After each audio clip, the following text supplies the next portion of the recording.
I'm Joe Jessop, and you're listening to Gospel Tangents, the best source for Mormon history, science, and theology. I'm Rick Bennett. I'm excited to have Joe Jessop on the show. He's the LDS grandson of famous polygamist leader Rulon Allred. He's also written a chapter in the volume 3 of The Persistence of Polygamy, so you can check out his chapter. We'll talk a little bit about that and learn more about the Apostolic United Brethren. I consider Joe, even though he's LDS, kind of an insider because he grew up in the church. And so we're going to learn a lot about the race ban and a lot about how polygamy started with the 8-hour meeting and the vision of John Taylor and a lot of amazing stuff. So you won't want to miss this conversation. Check it out. All right, well, welcome to Gospel Tangents. I am really excited to have another expert on polygamy. We don't talk about polygamy enough here on Gospel Tangents, apparently.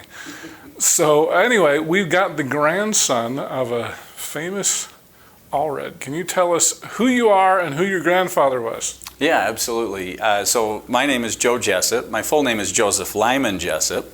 And I have 2 polygamous grandfathers on both sides, on my father's side and my mother's side. On my mother's side, well, let's start with father's side because the mother's side's a little bit more famous.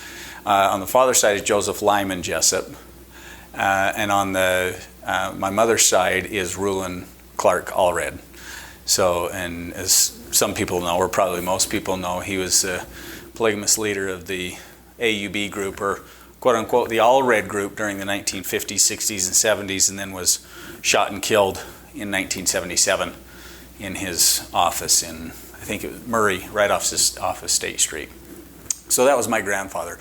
I don't have any memories of him, very few memories of him. He died when I was 5. So I remember going to his funeral. That's really about it. And I hate to do this, but that was 1978, if I remember right? When he was shot? Yeah, so he was shot in, oh my gosh, I thought it was 77, but because I was 5 years old. It was 77. Okay. So and now that you ring my bell a little bit, I remember the way I remember it is because he was killed a year before the 1978 Black Revelation. Oh, okay. Now I've always wanted to get an expert on, and it's really I tried Kody Brown first. I was shooting for the big leagues, and his contract wouldn't let him do it yet. So sure. Come on, hurry up and get off that stupid show. So you went for the minor leagues. And it's been really hard to find somebody like an AUB expert, and so I'm excited to have the grandson of Rulon Allred. That's really exciting. So, do you know how many grandchildren he had? Oh, I don't have a calculator handy, but it's, to give you an idea. How many wives did he have? Oh, he had at least 7. Okay. And possibly a few more. But to give you an idea, my dad had 35 kids, and when we did a little reunion just before my dad passed away 7-8 years ago, we had a reunion, and Dad had 195 offspring. Your dad? My dad. Holy cow. So Rulon Allred, oh my gosh, I can't even begin to imagine. I'm trying to remember, your dad had 5 wives? Yes.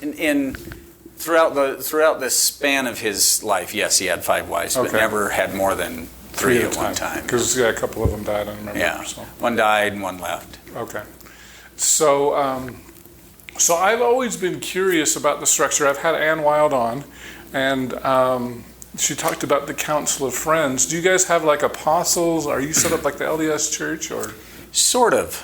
And so, and maybe point of clarification is, I'm not actually part of the AUB group anymore. Not that I'm not ashamed to say that I associate with him and have great friends and great associates and family. I stay very close to my family and friends. So the AUB group is set up similar to the LDS Church.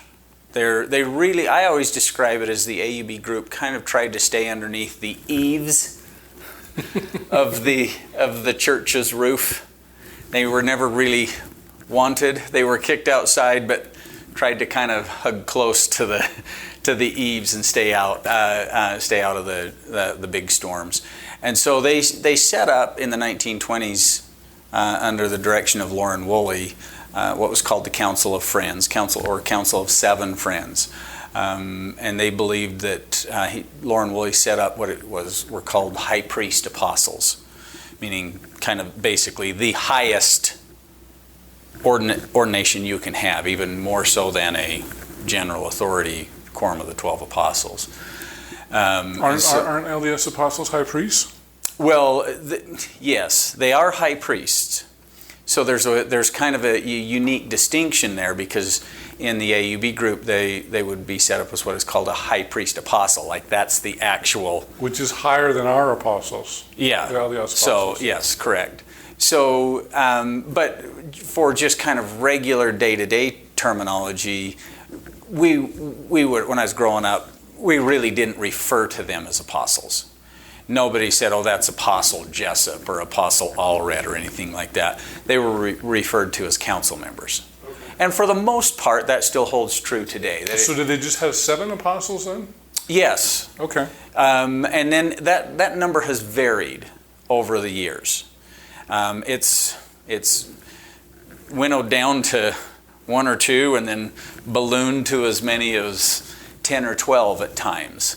But it was Lorin Woolley set it up after what he believed was a quorum within a quorum. Lorin Woolley actually taught that even in the early days of the church, that there was a smaller quorum, a leadership quorum, if you will, and that men were part of that. If you were an apostle, that you might also be part of the quorum of the 7 or the Council of Friends. So when he set that up in the 1920s, that council, Lorin Woolley really is everything in polygamy. Everything in modern day polygamy, all of the offshoot groups, and there's a few that have kind of sprung up on their own, but for the most part, all of the polygamist offshoot groups, what are known as fundamentalists, will trace their priesthood lineage right through Lorin Woolley. It all stems from there, and of course it branches out quite broad from Lorin Woolley. Well, it's funny that we call it the Allred group. Shouldn't it be called the Woolley group then? Well, yeah, a Woolleyite. Yeah. Yeah, so the funny thing about fundamentalism is they're always full of nicknames. At least the way I grew up. Everything's a nickname. In my town of Pinesdale, where I grew up, there were street names, but nobody ever called them by their street name. It was Bud's Hill or Burt's Field or the Blue Building or things like that. So fundamentalists have kind of taken on nicknames, and they kind of mirror the nickname of whoever's kind of at the top. And for a lot of years, because of Rulon Allred being the guy and the most prominent, and they kind of took on his name as the Allred group. And he helped expand the group quite a bit in the 1950s, 60s, and 70s. And so that's why they kind of took on that persona. They're still known as the Allred group, but that name is fading. You don't hear that quite as much as you used to, because some different leadership has Lemoyne Jensen, Lynn Thompson, and now Dave Watson. And so they're not called the Watson group, or the Allred group is a nickname that has kind of stuck with them. He served a lot longer than Lorin Woolley. Yeah, Lorin Woolley served as that's kind of an interesting way of putting it, because when Lorin Woolley, when he started implementing the Council of the Friends in the late 1920s, and then passed away, I believe, in 32,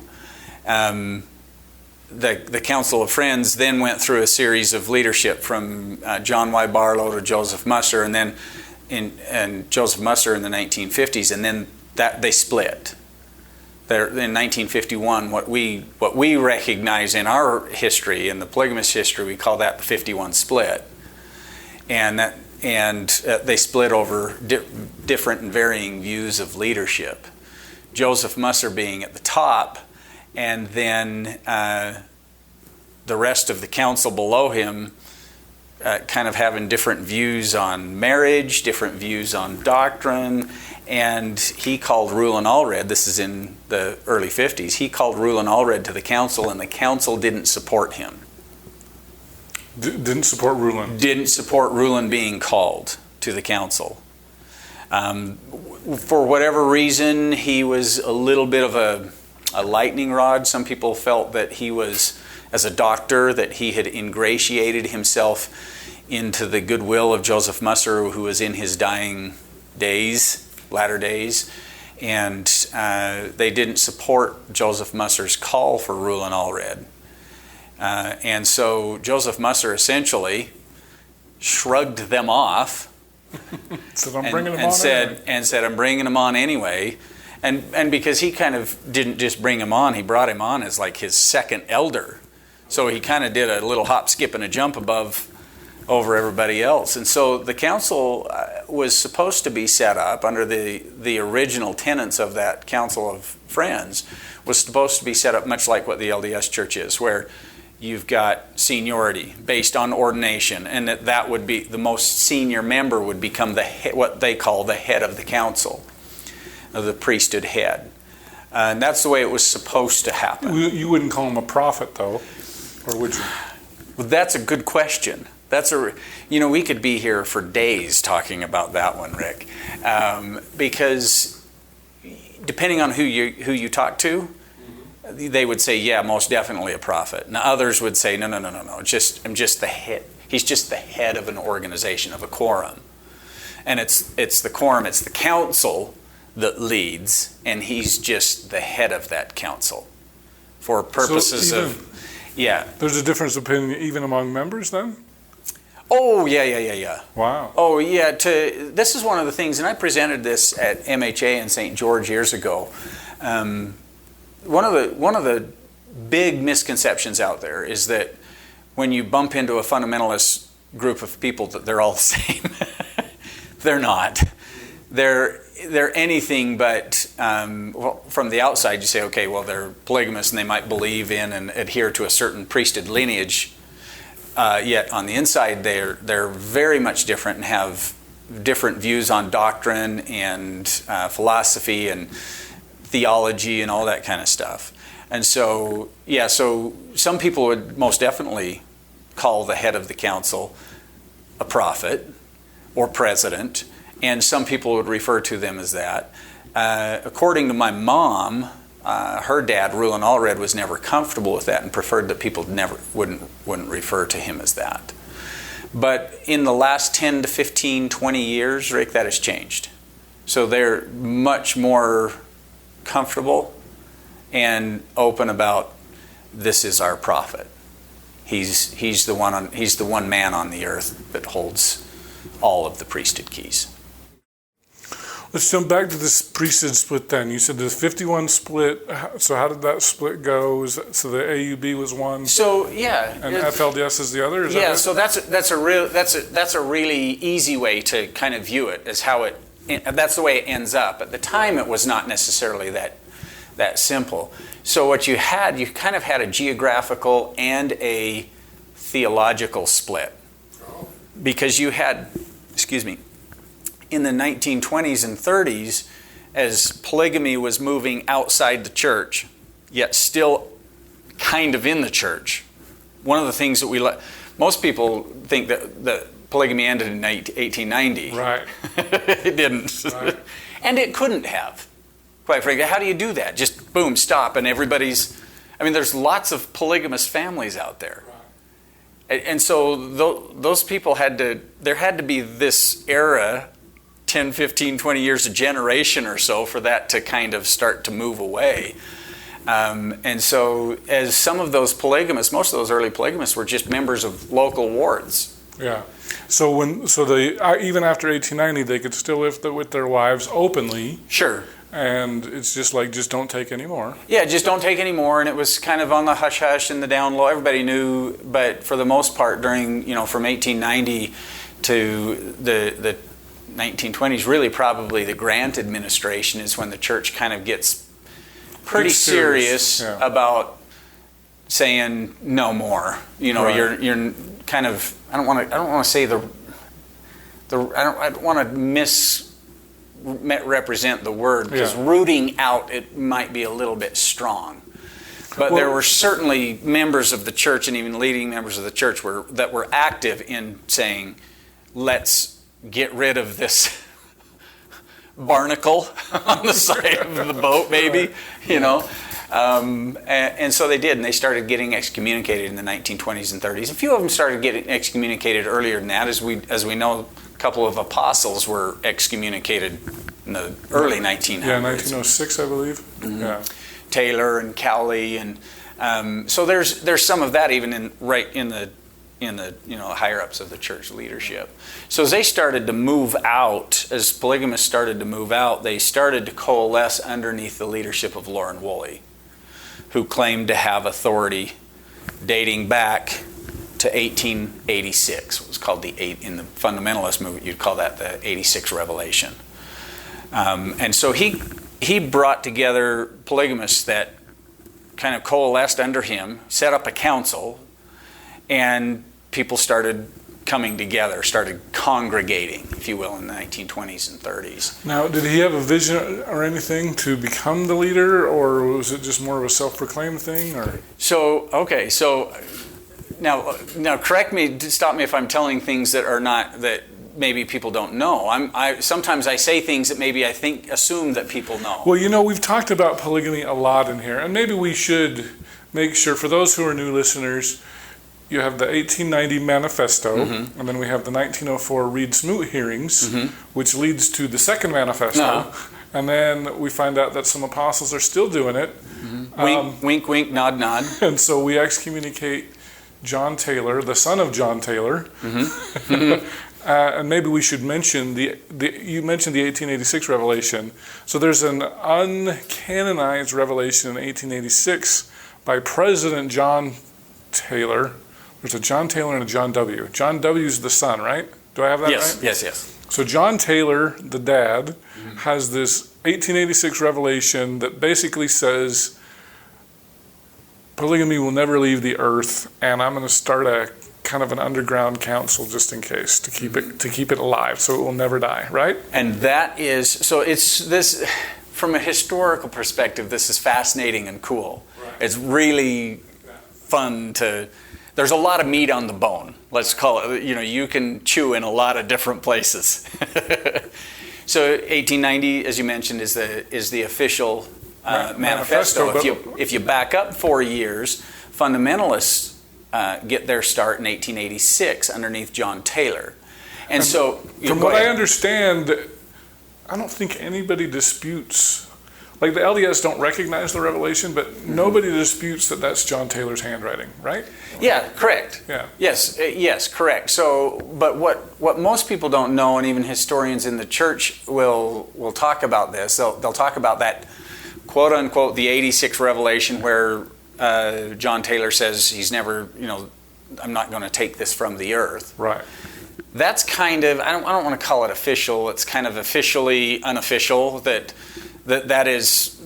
an actual document in his handwriting that was found by his son on his desk, and things like that. And the LDS Church has this, but they don't let a lot of people see it. Yeah, in the historical record, people have seen it, and it is there you can read it and you can find it. Where fundamentalists go with this, however, is there's a whole nother backstory. There's the story you and I are talking about right now of this 1886 revelation, and then there's a backstory where Lorin Woolley is inserted. Oh yeah, was he a witness of the 1886 revelation? Yes, correct. So Lorin Woolley was essentially he's a mailman. He's a running mail around to the general authorities and other things like that, other people like that, and his father, John Woolley, is good friends with John Taylor. And so John Taylor was a regular guest at the Woolley farm in Farmington, up north of the point of the mountain. And so what happens is he shows up one time in September of 1886. He shows up to deliver the mail and then is asked to stand guard outside of John Taylor's room. And John Taylor, as he stands out in the hallway, he starts to notice a glow in the room. And he starts to hear Woolley voices. This is Lorin Woolley, yes. And he starts to see a glow coming from underneath the door, and then he's like, wait a second, I don't remember anybody going in there. And he goes out and checks the windows and like, how the heck is anybody in there? And he gets in closer and then realizes that there's voices in there. There are 3 people in there conversing. And at that point, he essentially decides to leave it alone. But then asks John Taylor when he comes out in the morning. This is like an 8-hour meeting, right? So that's coming. So John Taylor comes out in the morning, according to Lorin Woolley, in a kind of a glow. And Lorin Woolley says, who was in there with you last night? And he said, well, I spent most of the night with Joseph Smith, with the prophet Joseph Smith. And he says, well, I heard 3 voices. And he says, who is that third voice? And he said, well, I think you know who that third voice was. That was your Savior. And so then that day, Lorin Woolley, they have what is called the 8-hour meeting, where Lorin Woolley then sets up, according to direction of Joseph Smith and Jesus Christ, alternate priesthood authority outside the church, outside the auspices of the church, outside of its direction, should the need arise, which it did 4 years. Which later. It did 4 years later, to carry on and to make sure, and the covenant was to make sure that a year did not go by where children were not born into the new and everlasting covenant of celestial plural marriage until the Savior returned. And that they would have the ability to then perpetuate that authority down through the generations. And so this is kind of why Lorin becomes head of the movement. Yes, this is why Lorin becomes head of the movement, because in the 1920s he starts telling this story. Now, I'm going to get myself in a lot of trouble here, Rick. I'm going to be in so much hot water you're not even going to understand. I tell you that story from the polygamist perspective. Right. That's the story. That's what I want. That's the story I grew up with. That story is insanely hard to corroborate in the historical record. Because of the 30-year gap, right? Because there's a 30-year gap. Lorin Woolley doesn't start talking about it until pretty much all of the men who were supposedly on that first Council of 7 in 86, they're all gone. They're all dead except for his father. And so then he starts talking about it and starts. I one time was given a presentation to a bunch of people, a group in Pinesdale in the AUB, and I called it the alleged 1886 revelation. And boy, did I ever catch flack for that. But the way I responded in front of this group of people who were ready to have pitchforks for me, I'm just kidding, they didn't have pitchforks, but they were not happy with me. As I said, well, isn't Joseph Smith's first vision alleged? Right. Right? So really what the 1886 revelation is, and you can track down polygamists who would refute me and probably come up with some journal entries from their great-grandfather or their great-great-grandmother who was there or who heard about it firsthand. You know, there's a lot of those types of things. But really, it's not much in the historical record, and it's a faith story. It's a faith story. In polygamy, it's one of those stories that if somebody's getting ready to join the LDS church and they're working with the missionaries, what do the missionaries ask them to do? About the Book of Mormon, what's the promise of Moroni, right? It's no different in polygamy. What you do is you study out and read the polygamist literature, and then you pray about it, and you better get the right answer. Yeah, you get a testimony. You either get a testimony or you don't get a testimony of it. And so the polygamous groups most definitely have a testimony of that 1886 revelation and subsequent 8-hour meeting, because that everything hinges on that. If that didn't happen, they don't exist.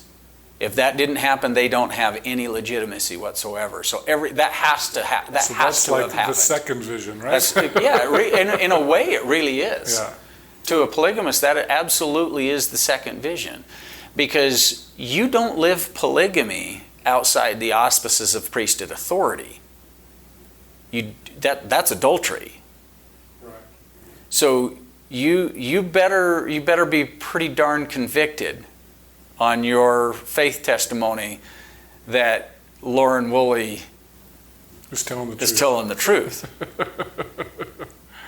And so and then there's a gap. And there's lots of things that happen in there, and we don't have enough. There's not enough time in the year to talk about all of those things that happen in there. But essentially, by the 1920s, Lorin Woolley has gathered a new council. He's called men like John Y. Barlow and J. Leslie Broadbent and Joseph Musser and some of the names are leaving me right now. But those men start to coalesce around him, and they establish an organization, a council, a priesthood organization, to perpetuate the promise and the covenant from 1886. And then Lorin Woolley dies in 32, I believe it's 32, when Lorin Woolley dies. And then J. Leslie Broadbent takes over, but he's elderly as well. He only held that position for about 6-7 months before he passes away. And then it's John Y. Barlow and Joseph Musser that kind of share leadership, if you will. But John Y. Barlow is more senior to Joseph Musser, but Joseph Musser is a little bit more, maybe charismatic might be a good way to put that. A little more people-oriented. And so people begin to kind of wonder if it's Joseph Musser or if it's John Y. Barlow who is the head. And there's a little bit of a competition there, honestly. If you look at the historical records and the journals, there's a little bit of vying for who's head honcho. And even Joseph Musser recognizes John Y. Barlow as most senior, but a lot of people recognize Joseph Musser as kind of the spiritual head. And then that's when it's coming back full circle. There starts to be this geographical split because so many of the polygamists end up moving down southern Utah, on the border of southern Utah and Arizona. And that's where a lot of the council is as well, the leading members of the council. And then Joseph Musser and one or two other members of the council are up here in the Salt Lake Valley. And John Y. Barlow and Joseph Musser started to have some differences in opinion and theology and direction and administration and things like that. The way it's taught in the AUB group is that most of those differences surrounded the way somebody entered polygamy, as in there was a philosophical difference between, are you assigned and called to live polygamy and therefore given a bride, or women assigned to men. Like an arranged marriage. Or is it something that you enter into much more like a courtship and deciding who you fall in love with, if you're compatible and things like that.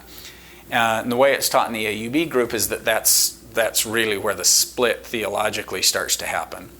So the FLDS are more like, let's do so in the 50s when Joseph Musser pulls Rulon Allred into the council, he pulls him in specifically because of those reasons, as he's looking for support of kind of the choosing way rather than the assigning way. And they split over that. The polygamous group splits. And it's a pretty ugly split. Families are broken up. Brothers and sisters are split completely, and husbands and wives are even torn as far as where their allegiances are. So the bulk of the council, under the direction of Leroy Johnston, he becomes the new head of the council for this new group. Joseph Musser shrugs off the old council and calls a new council Joseph Lyman Jessop, my grandfather on my dad's side, Rulon Allred, Joe Thompson, Marvin Allred, Zitting, Kelch, there's a couple others in there that I'm kind of blanking on right now, but essentially calls a brand new council, and they split. They go their separate ways, and much like the 1890 Manifesto, it's not a clean break and a split. It's families during the 1950s. There's families that are kind of waffling back and forth of who they're going to follow.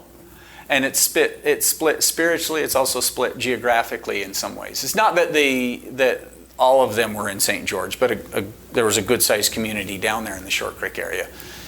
There's also a good-sized community up here. But eventually that becomes the FLDS group. Now officially it doesn't become the FLDS group. I don't think it becomes officially until the 1980s. Yeah, 1984 I think. Yeah. And the AUB group doesn't officially become the AUB group, the Apostolic United Brethren. It does not become that until 70s or 80s as well. Those kind of become the official names. Really, during the 50s, 60s, and 70s, it was known as the Short Creek group and the Allred group. That's when the split basically happened, right? Those were the two groups, and my grandfather being the head of the Allred group, and he was the head of that, because Joseph Musser dies shortly after, 51 or 52, somewhere in there. I might have that date off a little bit, but he dies fairly shortly after the new council. He'd had a stroke anyway earlier. He was under the care of Rulon Allred as a physician anyway, and so that's how the Allred group kind of emerges. And Rulon Allred is a very charismatic man. He's a visionary man. And he's a people's person.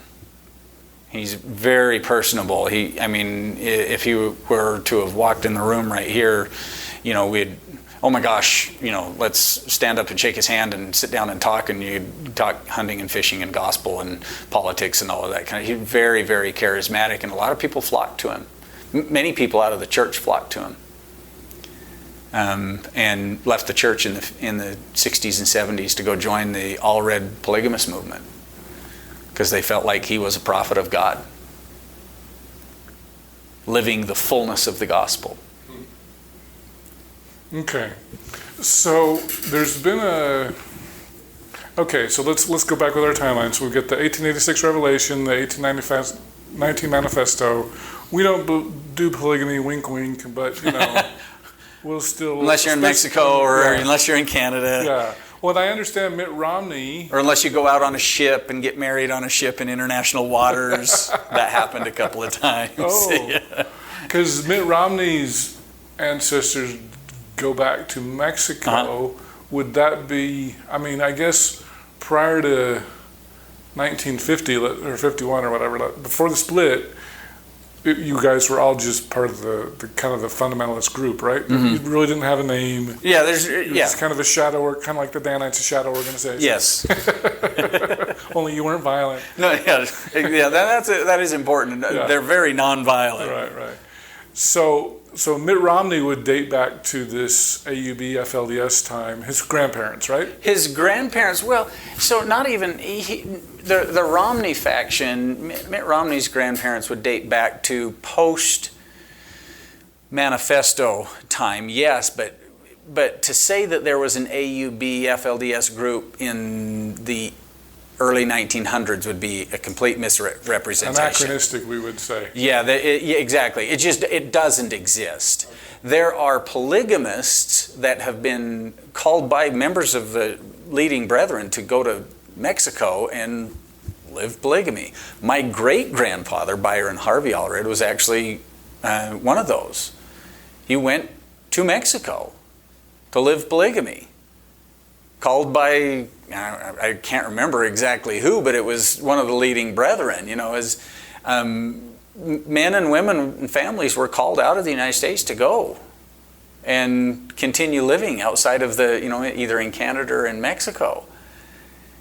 And so so the Mormons in the Mormons that are in Mexico are made up of a little bit of a hodgepodge of some polygamists and some non-polygamists. The Romneys being in that group of Mormon polygamists that were living down there. Okay. So 1904, we have the Reed-Smoot hearings, and they're trying to decide, well, Reed's not a polygamist, but these other apostles are, and we don't really want to see them. And so Joseph F. Smith comes out and says, okay, Second Manifesto, we're really going to not do it anymore. We're serious about it now. And now in 1906, when John W. Taylor and, is it Matthew or Matthias Cowley? Matthias Cowley. Matthias Cowley, two apostles, did they just resign or excommunicated or? Yeah, that's a really good question. Yeah, they're kicked out somehow or resigned or whatever. And then David O. McKay comes in, a non-polygamist. He's one of the replacements, I know that. And so then Joseph F. Smith dies in 1918 from the Spanish flu. Wow, who's next after that? Is it Grant. It is Grant. Mm-hmm. Oh, so Grant was right then. And so Grant, even though he was a polygamist, he's like, we got to stop this. This is going to cause us grief. And so he kind of goes after the polygamists in the 20s, and that's when Lorin Woolley kind of says, come follow me, right? Yes. That's you kind of got a generalization, an umbrella or a framework of what's kind of starts to happen. Okay.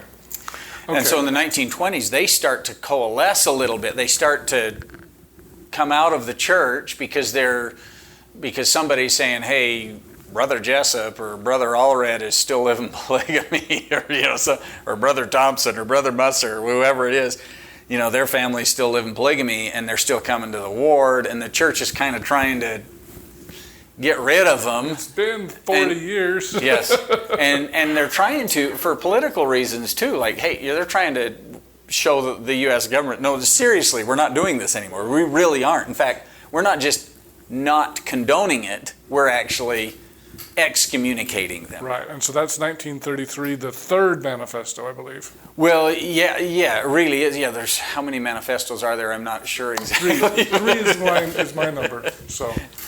So yeah, the church comes out and really kind of goes after them. I wrote about this in that chapter that I presented, or part of the persistence of polygamy. It's really Volume 3, right? Yes, it's really kind of an ironic twist of fate. Now I'm for the record, I'm active LDS.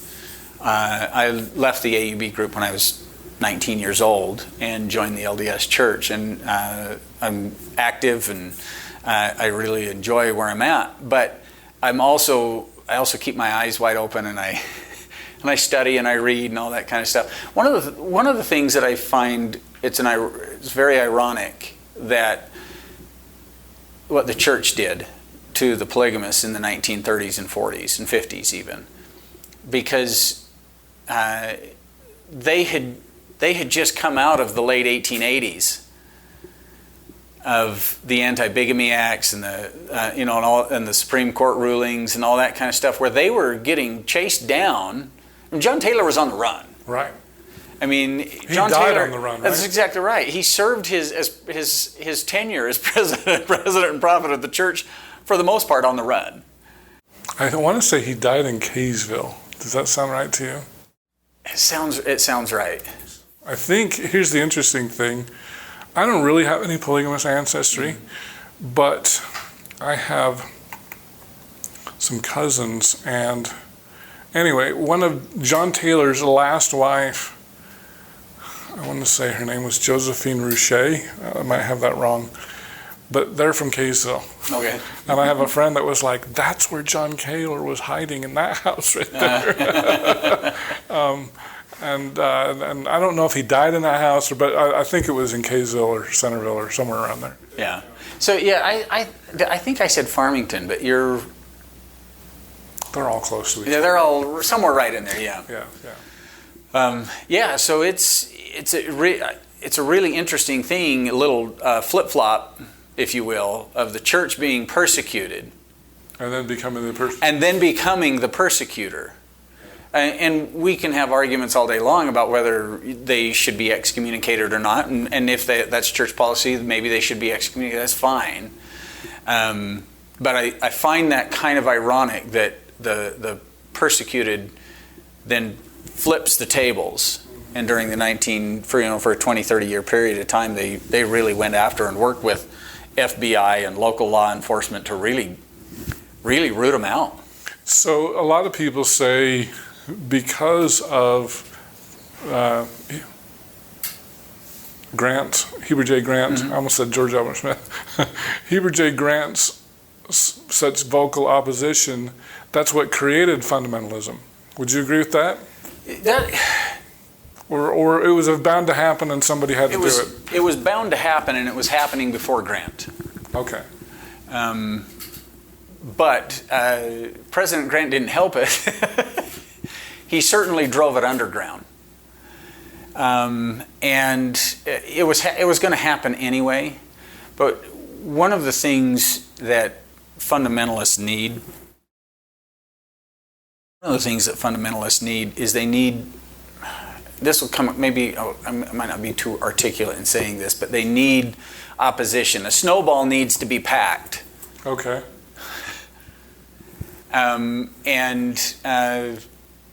President Grant provided he was the hands that made the packing.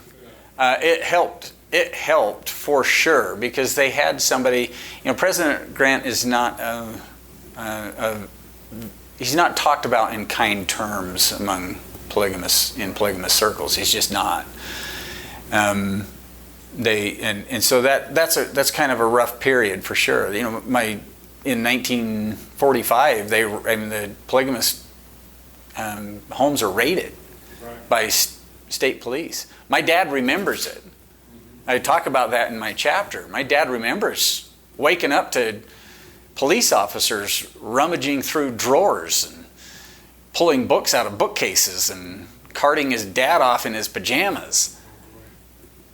I mean, and then those polygamist leaders spend roughly close to a year in prison.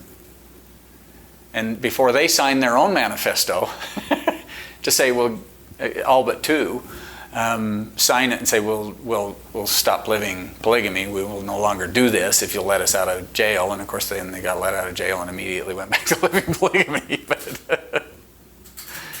But that's where Rulon Allred that's where he kind of enters the scene there in the late 1930s and the 1940s. He's the son of a polygamist, Byron Harvey Allred, and he actually tries to convince his dad that he's wrong for hanging out with these polygamists. He thinks, he really, in a series of letters, he tries to convince his dad that he's wrong. You shouldn't be doing this. You shouldn't be going down this road. You shouldn't be supporting these men, and he kind of merges and ends up becoming probably the most historically prominent polygamist leader of all of them. So, if you want a fascinating history, you need to interview Eric Rogers about Rulon Allred's first marriage, Catherine. I've been having a feeling I need to talk to him. It's a really fascinating story, and he probably knows more about it than anybody.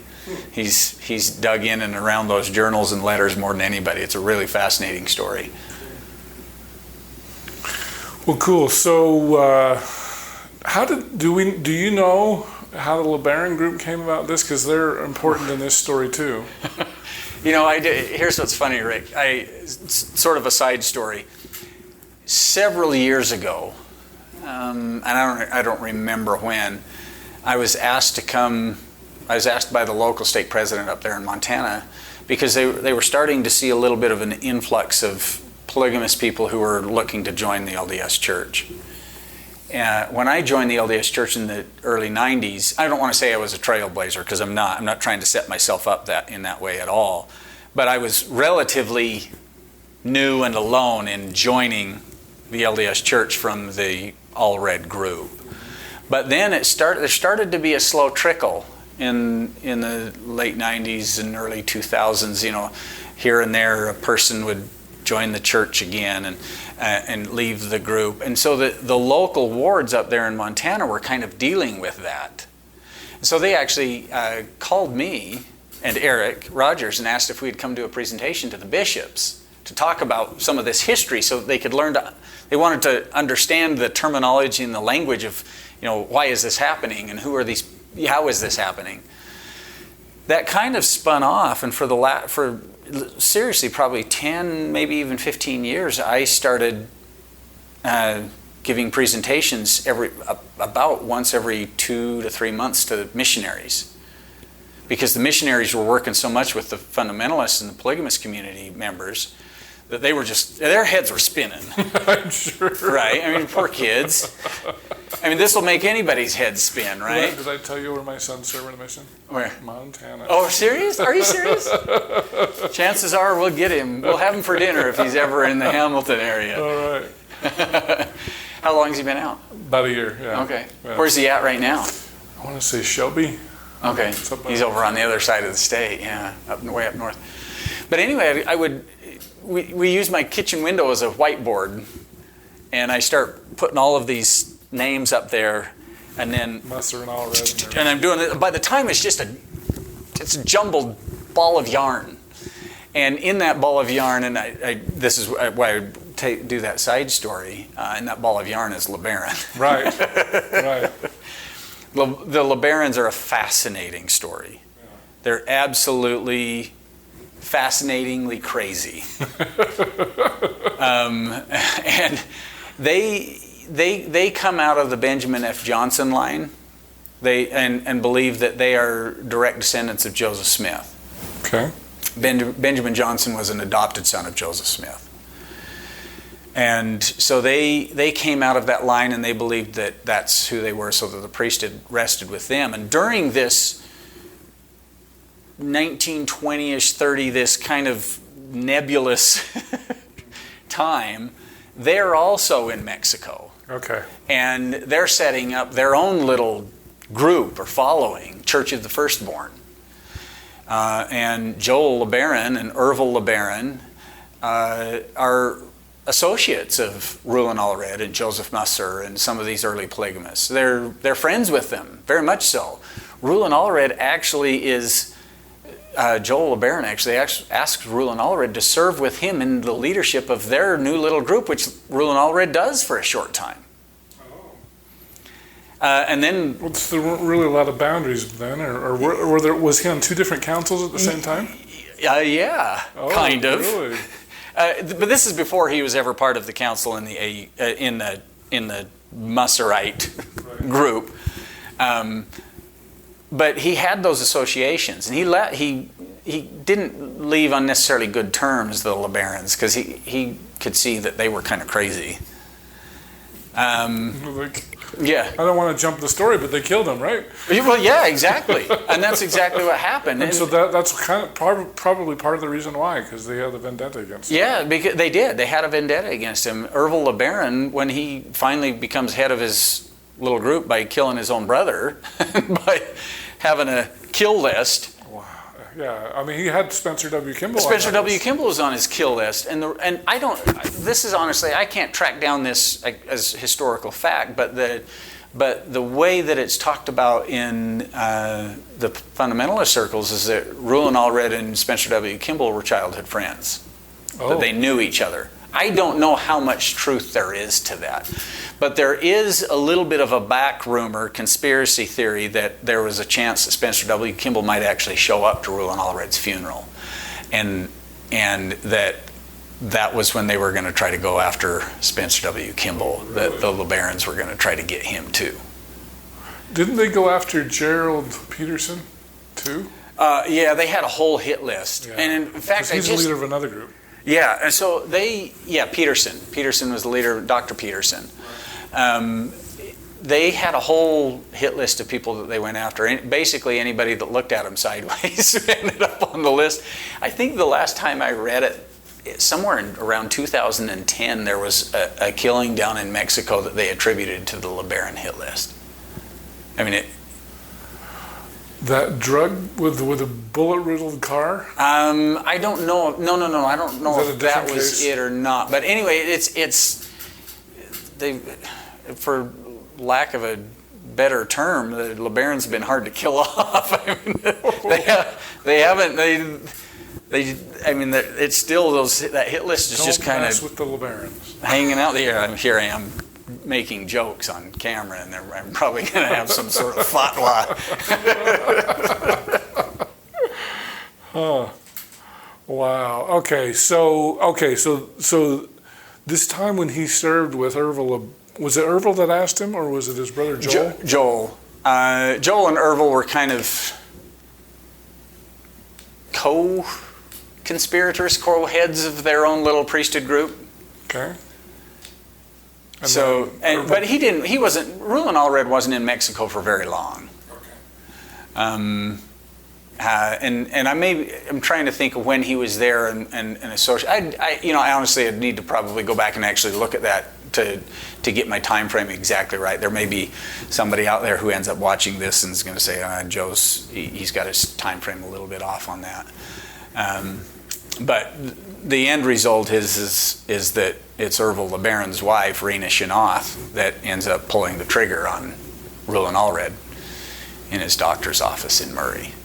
And that killing, almost a little bit like the Joseph Smith murder, really, really solidifies the Allred polygamist group around their martyred prophet. It gave them I don't want to say they didn't have an identity before, because they did, but it really, honestly, did kind of give them an identity. One of the things I wanted to say, Rick, you mentioned first, before even camera came on, you mentioned that it's hard to get polygamists on camera. And it is. And there's reason for it. They have a long history of being chased around, arrested, thrown in jails, things like that. They're not super comfortable going on the record. There are a few crazy ones, like me, that will be an open book. And I know I'm not a polygamist, but I come from a polygamist group. But there's a long history of that. When my dad and my mom remember holding hands with their grandfathers through the chain link fence of prison, that's not something that goes away in your head. And I remember as a teenager, I thought it'd be funny to play a joke on Dad. I called over to my Aunt Martha's place, knowing that Dad was there, and I asked for Marvin Jessop. I didn't say, is Dad there? I said, is Marvin Jessop there? Martha was one of Dad's wives. And I said, is Marv there? And she said, may I ask who's calling? And dummy me as a teenager, it's just stupid to do this. But I said, this is Sheriff Prince, who was the sheriff at the time. And just silence. And I said, I need to talk with Marv. Could you put him on the phone, please? Oh, no. I thought it was hilarious. Not funny. It wasn't funny. I mean, at the time I thought it was funny because I'm a dumb teenager, right? But it's not funny because my mom, when she in the 7th grade, the Allred family, he got word from a member of the police department that they were going to get raided again, and this is 1955, 56, 57 area. And they just, literally overnight, scattered to the wind.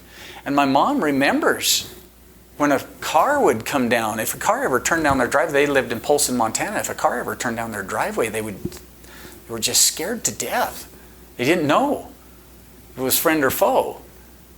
So the polygamists have a long history of being shoved down underground, and then they get shoved down underground, and then law enforcement and really super zealous people try to churn them back up and hold them up as trophies to say, ha, we got them. The 1950s raid in Short Creek, Arizona, and more recently in the Texas raid for the FLDS. There's this history, and it's hard. It's hard for them to. It's going to take a generation or two for that to die out, to where people no longer remember that. And even then, you'll have people my age that'll say, "Well, my dad remembers when." And so they have a really hard time opening up. They're very secretive because of that. And unfortunately, that's a bad thing, because when you're secretive, lots of things can happen inside those cultures and groups that need to be brought to light, and don't, because they've been so maligned for so long. Yeah, that makes a lot of sense. Wow. I do have one other question. So it seems like Pinesdale is kind of another community. How did people end up in Pinesdale? So Pinesdale is what I describe as a satellite community of the AUB. It's under the leadership of the AUB that is here in Utah.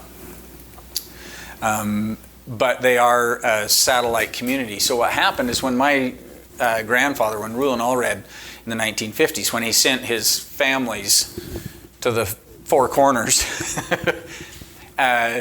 he would go out and visit them, and then they're essentially living on the underground railroad almost. They're on the lam most of the time. The letters that they received that they would write back and forth, that the women would write back and forth, would show up opened by the FBI. Yeah, exactly. So they would use code names and things like that. And that's dying out a little bit, but it's still kind of there, where people are, they'll keep their maiden name instead of take on the name of their husband if they're a second or a third wife, to try to make it not look so obvious. Yeah, obvious. So when Rulon Allred started looking for a place, started looking for a community, a place where people could go and live in a place of refuge, and out of the prying eyes of the FBI and out of the magnifying glass of Utah. And so they bought, several hundred acres of prime Montana, mountain streams and ponds and fields with a couple of houses on it. Became known as the Ranch in Montana. In 1961, they purchased what became Pinesdale.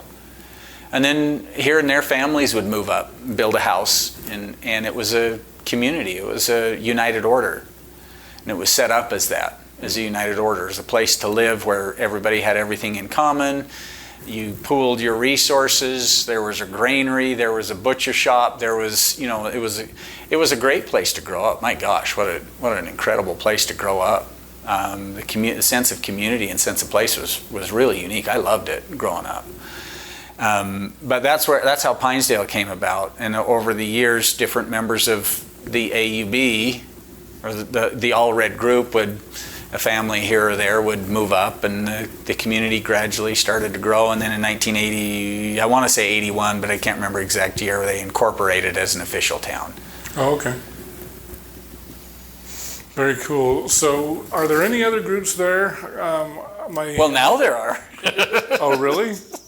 Well, yeah, we haven't even got to the good stuff, Rick. Oh, well, let's go there. I'm kidding. I'm only halfway kidding, but... Well, the reason why I ask, because my son's aware of there's a bunch of polygamists in Pinedale.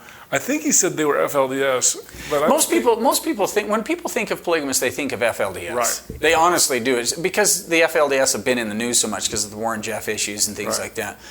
The big difference, honestly, is, if you were to bump into somebody from Pinesdale or the AUB group, you wouldn't be like, you're a fundamentalist, aren't you? You're a nerd like me, right? You're like, oh, are they AUB? Yeah. Are they Peterson? Or are they? Well, the big reason is they don't dress any different. Right. The FLDS do, though. The FLDS do. They dress and look different. They're going to wear the Pioneer, a little bit like Amish. You're like, oh, there's an Amish, or there's a Mennonite, or something like that. Right. They're physically, appearance-wise, they look different. From the way that they dress, so they're a little easier to pick out. In Montana, we have a Russian Orthodox community, fairly good-sized Russian Orthodox community there in the Bitterroot Valley. And they probably stick out. And they stick out because they wear their bonnets, and there's Russian Orthodox. But most people associate polygamy with FLDS, and the AUB group it's not that. Right. And that's why I was asking if there were other groups, because it's really, they just don't know better. It's really AUB there, right? But are there, Yeah, but within the AUB now there are starting to be other issues. Oh, okay. So this is the current state of things, and The second split? Yeah, there's been another split. Oh, there has? Yeah, I was absolutely. just joking. Oh, No, 100%. Yeah, there has wow. been another split in 2014. Oh, okay. And it's just like the 51 split. It's gotten pretty ugly. Oh, wow. And it's not geographical. I mean, it is geographical in the sense that the main bulk of the split is happening in Pinesdale. But it's been pretty hard. That wonderful little community that I grew up in, that sense of community and sense of place, just isn't there anymore. Depending on who you talk to. Because in 2014, and again, we'd have to back up and get into, I can try to give you bullet points here, but we'd have to get back up and get into actual doctrinal things that started happening previously that led down this road to different factions kind of forming within the AUB group. To give you kind of a good idea, when I joined the LDS Church, my mother and father were very much in support of me doing that. I was a wild child anyway. Well, and I've been surprised because Kody Brown, I know one of his daughters went to Utah State, and she wanted to join the LDS Church, but because of the TV show, the LDS Church said no. And so I'm really interested because I know in your chapter and I wish I would have brought that book because I was going to get you to autograph it. Oh. But because I just got it this week. Maybe I'll have you stop by my house Sure. or something. But anyway,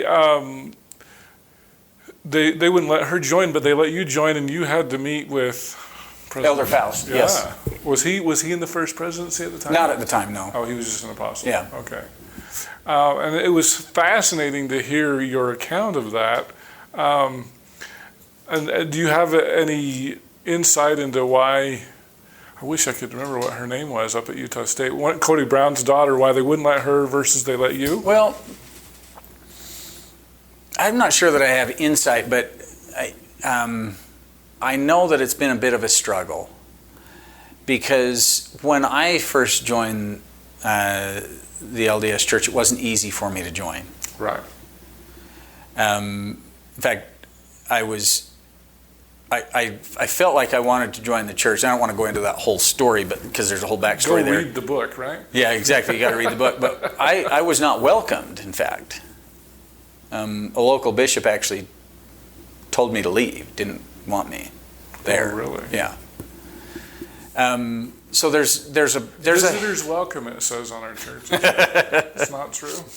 Well, it is true, but there's a Certain history visitors. there. Yeah, there's a history there. There's a history between the polygamists and the church that's not always a good history. Well, and part of that is On both sides, by the way. The polygamists are to blame just as much. And I've heard that especially, and I don't know how long this lasted, but there was a time where the AUB said, yeah, go join the LDS Church. Go through the temple. Go to the temple. Yeah. They're the bachelor's degree, and then we're the master's degree. Whatever with polygamy. Yeah, and so so the AUB group, their overall philosophy when it comes to the church, at least during the Allred years, was that the church and the group. So I'll use the group. That's what they call themselves, the group. The church and the group, or a better way to put that would be the mother and the father. Oh. Church being the mother, the group being the father. Group being the priesthood, church being the organization. The mother, the organization. Oh, that's interesting. That those two things are actually meant to be together. They're supposed to be together. So right now, the way I grew up and what I was taught is that those two things are separated. That's an out of order situation. And eventually when Jesus... The church is out of order. Well, not just the church. The priesthood too, the group too. And the reason they're out of order is because they're separated. It's like a divorce. Okay. mom and dad need to get back together. And eventually that will happen. That's the way I grew up. Nightly, our family prayers involved praying for the reunification of the priesthood in the church, to open the temple doors to the worthy and righteous saints. Who are the worthy and righteous saints? Us, the polygamists. And this is why there's a temple recommend question. Do you affiliate with any? I'm trying to remember the exact term. Do you affiliate with any offshoot? I can't remember. I can't remember the exact term, but the idea is, are you associated with polygamists? Yes. Yeah. Because you shouldn't be. And this is what I mean. Yeah, the polygamist group was sending people into the church to go to the temple and receive their endowments and then come back. Because you didn't have a temple. Because they didn't have a temple. They weren't receiving their endowments. There wasn't an endowment center. They do now. Yeah, absolutely. So that started in 1978. In 78? It didn't start in 78, but that's what kicks it off. In 78 is the, quote unquote, the black revelation. Oh. Where according to the polygamists, the church lost the priesthood. Because we let blacks be ordained. Because the church always had a little bit of the priesthood, just not the fullness of the priesthood. Because of polygamy. Yeah, because of polygamy. So now all of a sudden, church lost the priesthood. Because we can't have blacks be members. Exactly. So the priesthood that was in the church was then now picked up by the Allred group. So do they still want to reunite? Depending on who you talk to. Okay. There's different factions within, and the different factions really honestly started around, it's that 1978 revelation that starts to unify. That you have the Rulon Allred murder in 1977. Then a year later you have the 1978 revelation. And so the Allred group is really going through it. Yeah. The outside forces, that snowball. Well, and I've heard that, following the 78 revelation, there were a lot of LDS members who were like, I don't accept this. I'm going to go join with polygamists, different polygamists. Yes. Not just your group, but that's exactly right. Group and a lot of people didn't want to accept the 78 revelation. Like, I don't think we want to do that. But that really codified the Allred group. But oddly enough, they're now torn what to do. Like they had been sending people to leave to go and join the church secretly, and then come back to the group, and now suddenly they're like, there's no church to go to. There's no temple to go to. The black man has defiled the temple. What a terrible thing to say, but yeah. Oh, I know. And so, amen to the priesthood of that man. Amen to the priesthood of the church. The church no longer has any priesthood. And so now the group is stuck. The Allred group is stuck with, well, what do they do? What do they do with the endowment? And so in 1981, they received their own revelation to go ahead and start performing temple ceremonies and performing the endowment. In sort of an endowment house kind of thing. Well, at the time, there was no sort of endowment house. They were literally doing it in their basements. Oh, really? They would get together and they would secretly have the endowment ceremony with each other, and then they'd put on the long garment, because that was another way that the church lost the priesthood too, is they shortened up the garment. Right. The church has done lots of things that have negated their priesthood according to the polygamous groups. And so they started doing that. But oddly enough, it's that coalescing that also leads some people to start to say, well, I thought that we were just living polygamy, that we were using the church organization, staying close to the eaves, underneath the eaves of the church, and that we're just living polygamy. That's the only thing that's differentiating us. And now all of a sudden, the AUB group is now starting to take on more and more and more. When you go back and you read talks by Rulon Allred, he'll say things like, I don't have any keys outside of, other than the keys of trying to keep alive polygamy. That's not the case anymore post-1978. Polygamy, priesthood because of blacks. Yep, blacks in the priesthood, and so those are really the two main. And I think President Kimball denounced the Adam God. Well, yeah, the Adam God doctrine is something that had been denounced off and on by forever, ever since Brigham Young. It was fought over in Brigham Young's day. I mean, even Brigham Young and John Taylor didn't see eye to eye on that one. So those are areas where I would call those theological differences, where the AUB group believes in the Adam God doctrine, the church doesn't, from an official doctrinal difference. But as far as somebody in the group would never say that the church lost their priesthood because they don't teach the Adam God doctrine. They wouldn't say that. No. Where the church lost their priesthood is blacks in the priesthood, shortening of the garment, changing of the garment, and the changing of the temple ceremonies. That's where they lost their priesthood. Okay. And so that's those type of things. So I end up joining the church in the early 1990s. That's not that far removed. It's 10, 15 years removed from the 1978 revelation. And so I had to go through the process. It was quite a process for me to join the church. How long did it take? It took about 7 or 8 months. When I was not welcomed by the bishop, I said, well, fine, I'm going to go somewhere where somebody will. Somebody will help me out, and I'll try to join the church. But so that was kind of an interesting era. But what starts happening in the AUB group through the post Rulon Allred, Owen Allred, his younger brother, takes over. He's the most senior member of the council. During the 1980s and 90s, there's some things that really start to shift mentally, doctrinally, in the AUB group, where they really start to separate themselves out from the church. They still are not just like shunning the church. It's a pretty good JV team if you have to, but it's certainly not the varsity team. It's not God's chosen people. But there starts to become this separation. Whereas underneath Rulon Allred, for the most part, he really, as much as the church would say, no, you're not part of us, he would kind of like, oh, yes, we are. We're going to stay right here. And they didn't really organize a whole lot. But post-1978, they really start to organize. And then when Lemoyne Jensen takes over in 2005, that's where the real issues started to crop up.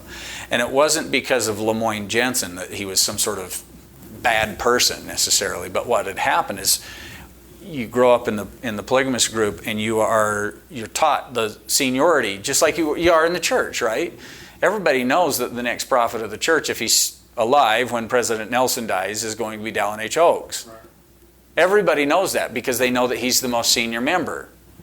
Well, we knew that too, growing up in the AUB group. We were taught the same things. Our priesthood lessons and our Sunday school lessons were taught the same way. Here's who our apostles are. We call them council members. Here's who our council members are, and here's what their seniority is. And on yearly conferences and things like that, you'd get pictures. A lot of people had pictures of the council in their house, and oftentimes they were lined up in seniority to show so that people knew.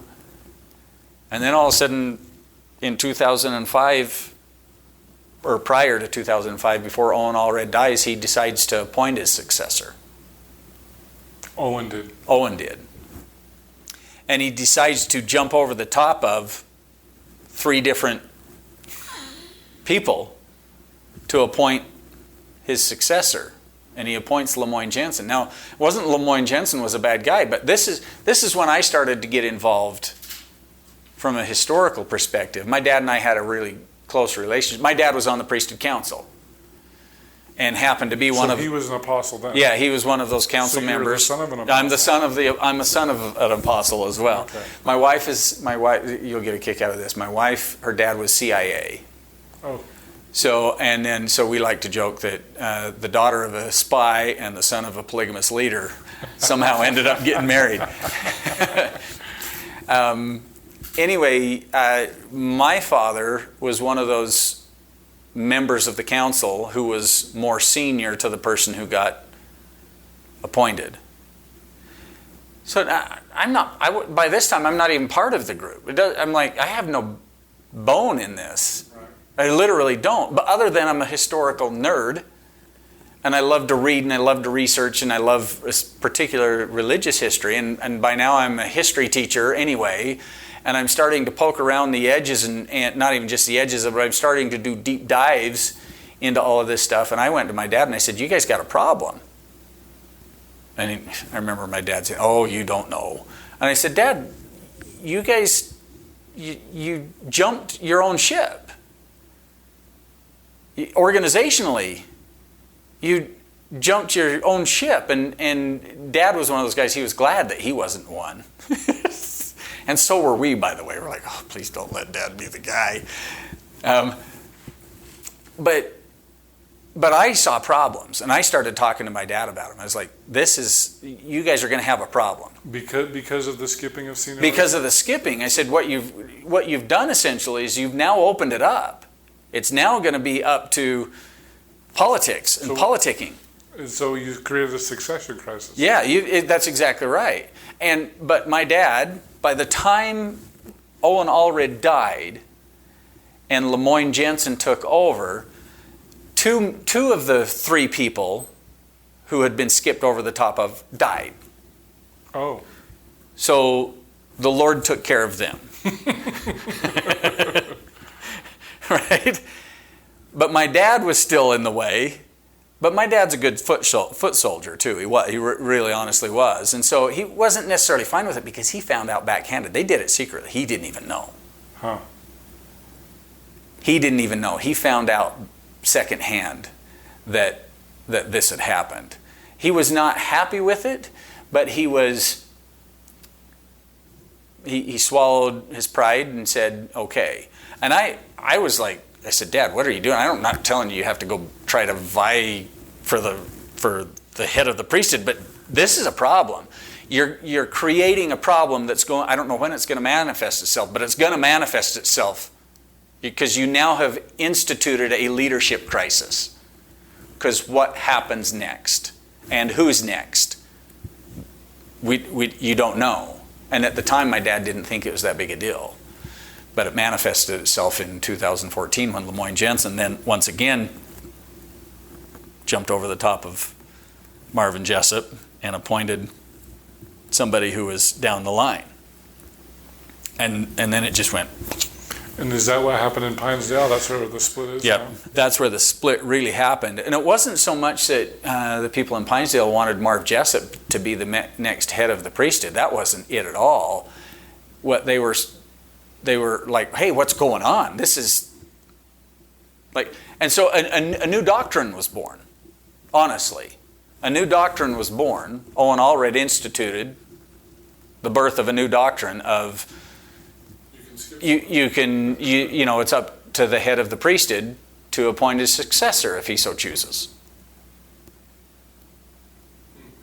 So that's really where the 2014 just kind of blows up, especially in Pinesdale, as people just go like, this isn't right. I called one of the local bishops. My brother called me, and he said, you're not going to believe what just happened. And I said, okay, what's going on? He says, Lynn Thompson was just appointed head of the group, head of the priesthood to succeed Lemoyne. And Lemoyne wasn't dead yet.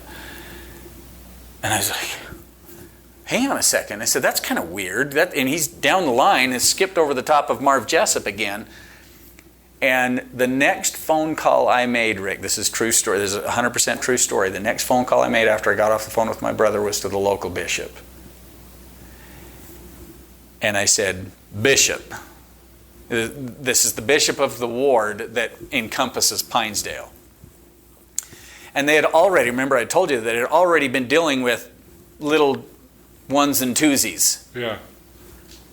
And I said, Bishop, there's about to be an absolute flood. Of people joining the LDS because church. A dam just broke. Oh. And he says, what do you mean? And he knew some of the history. And I said, let me tell you what just happened. And I said, I'm telling you right now, that you are probably, I can't remember what night I was talking to him. I think it was a Thursday night. It was a midweek night. And I said, I'm just telling you, I want you to be prepared. You might want to call the stake president. You guys might want to talk about this, because a dam just broke. And there is going to be an absolute flood of people in your ward. An absolute flood of polygamists in your ward. And he said, I remember his words, he said, bring them on. and then he jokingly says, the Lord works in mysterious ways, doesn't he? And we had a good chat about that, but it was. And the Corvallis ward is what encompasses the Pinesdale community. And the Corvallis ward grew so big, so fast from 2014 to about 17 that they had to split. There's now 2 wards. Wow. That's how many people came out of the dam broke in 2014. But it didn't break all the way, because some people stayed and some people refused to be part of what was going on in the AUB, and they've split off and formed their own little group. Do they have a new name? Yeah, remember I talked about nicknames? They were first called the 3 o'clockers. 3 o'clock? Yeah, because they decided to start having their meetings at 3 o'clock in the afternoon. So we jokingly called them the 3 o'clockers. They now have completely split off. They met in the same building, same chapel, same everything. But now they've completely split off in the last couple of years, and they are a completely different organization. They again, nickname-wise, they call themselves the Second Ward. It's a little bit reminiscent of what happened down in the FLDS with the Timpson split in the 80s. Is that the Centennial Park? Centennial Park, yeah. I really want to get somebody from that group. Do you know anybody? I because don't. There are a lot of Jessops in the FLDS group. Oh yeah, there's lots of them. So when I don't know if I wrote about this in the book, but when I was going to North Idaho playing basketball up there, I actually took a trip to the Grand Canyon. Me and my cousin took a trip to the Grand Canyon. We stopped off in Short Creek. This would be about 1990, 1991. And I didn't know anybody. I'd never been down there. I just stopped off and we knocked on the door and I said, hey, I'm a Jessop. Can you point me to one of my relatives? And this older lady she jokingly says, oh, that's funny. Who's your dad? And I said, my dad's Marvin Jessop. And she goes, oh my gosh, well, you're going to need to go 2 doors down and you're going to find your aunt so-and-so. It's your dad's sister. But they'd been separated for so many years, but they were so nice. The community, when we went through there in early 1990s, I went through there early 2000s, and I couldn't even talk to anybody. Yeah, that's what I hear.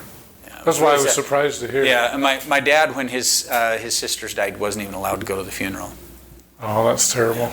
Wow, that's terrible. I hope you enjoyed our conversation with Joe Jessop, the grandson of Rulon Allred. In our next conversation, we're going to talk about the Adam God theory. And yes, we are definitely going to open up a can of worms. That Adam is the literal, physical, and spiritual father of Jesus Christ. And that Mary is one of God's wives. So it's Adam and Mary who get together that end up having Jesus Christ in the Immaculate Conception, or if you put it that way, the not so immaculate conception. Would we? Oh, this is a can of worms. I was just talking about. I'm trying to remember. I just talked to Todd Compton about this because we were talking a little bit about polyandry. Would Mary be polyandrous since she was married to Joseph and Adam? If you like what we're doing here on Gospel Tangents, please become a paid subscriber at gospeltangents.com or patreon.com/gospeltangents. We've got full transcripts on our website at gospeltangents.com. And if you'd like to check out some of our other conversations, click over here. Thanks.